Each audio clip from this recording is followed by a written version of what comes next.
So we have discussed what is the planning horizon. It is the amount of time a plan extends into the future. And this is the definition of projected available balance. So this is the inventory balance projected into the future periods. So how we can calculate the projected available balance? So for the periods before the demand time frames, projected available balance is prior period PAB plus MPS minus customer orders. So you should have this formula with you. So for periods after the demand time frames, the PAB is calculated as prior period PAB plus MPS. So both these terms are the same in both cases, prior period PAB plus MPS. But before, for the periods before demand time frames, we have customer orders, but for periods after the demand time frames, we have greater of customer orders or forecasts. So this is how PAB is calculated, and the MPS logic actually is based on PAB. So deciding how much is to be produced, that is how much should be the MPS, actually that is a different decision. So I repeat that when should MPS be there, that is decided on PAB. So in which period should we have MPS is based on PAB, projected available balance. So this is what we are going to discuss here. So we have the same grid that we saw in one of the previous slides, and we have demand time frames at the end of period 3 and planning time frames at the end of period 8, and we assume the lot size to be 50, so that is the batch size, and safety stock to be 0. So what should be available balance for period 1, 2 and 3, and we will also see that how we can decide that we should have an MPS in a certain period. So for period 1, what will be the projected available balance? So that is equal to previous periods PAB plus MPS minus customer orders, because we are talking about the frozen zone. So for calculating PAB at the end of period 1 will be equal to previous periods PAB minus MPS. So we don't have any MPS for period 1 so far, plus customer orders. So that will be, minus customer orders. So I will write it again. So PAB at the end of period 1 will be equal to previous PAB plus MPS minus customer orders. So that is the formula. So we will have 31.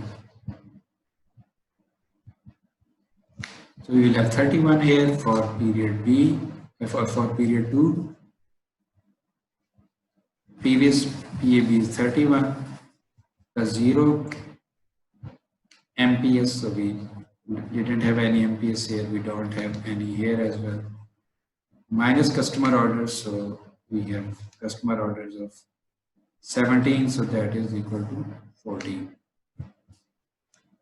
Similarly, PAB for period 3, previous periods PAB plus we are assuming MPS to be 0 here as well, minus customer orders of 15. So that will be equal to minus 1. So we are sort of facing stock out here. So this is the logic of MPS, that when we are having negative inventory, or we are having inventory less than safety stock. In this case, safety stock is zero, but in one of the following examples, we will consider some safety stock as well. So whenever your ending inventory is less than the safety stock, then you have to have MPS in that. So I hope you are following. So in this case, we have -1 ending inventory at the end of period 3. So that is less than the safety stock.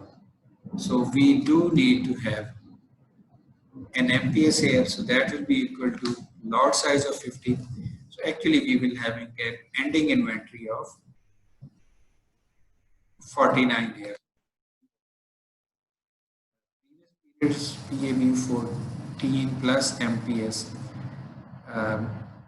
minus customer orders 15.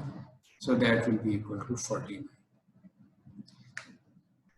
So that is the basic logic of MPS.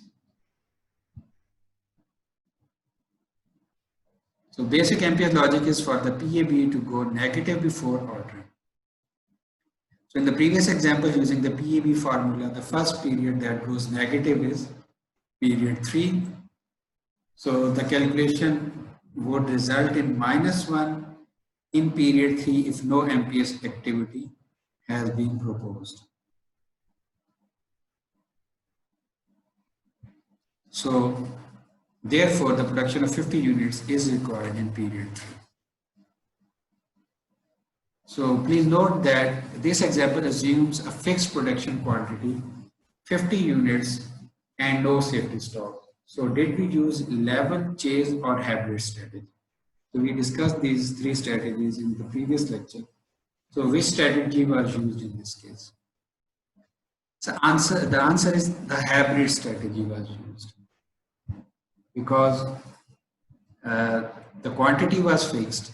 So that is sort of a characteristic of level strategy, but we produced when the demand was there. So that is a characteristic of chase strategy. So another thing that you might have noticed is that the demand was different than the,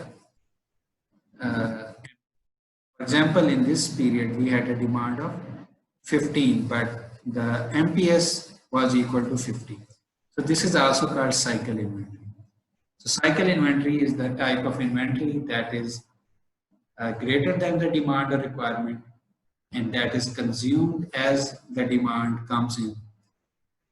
And once we reach a certain threshold, that was 0 in this case, or it could be any other value for the safety stock, then the same quantity is ordered again and this cycle repeats. So that is why it is called cycle stock or cycle inventory. But we could have some other lot sizing strategy as well. So we could have a strategy to produce minimum number of units plus some safety stock exactly according to the quantity required. So that is called lot for lot with some safety stock maybe. Or we can have a strategy to produce some multiples of a certain quantity.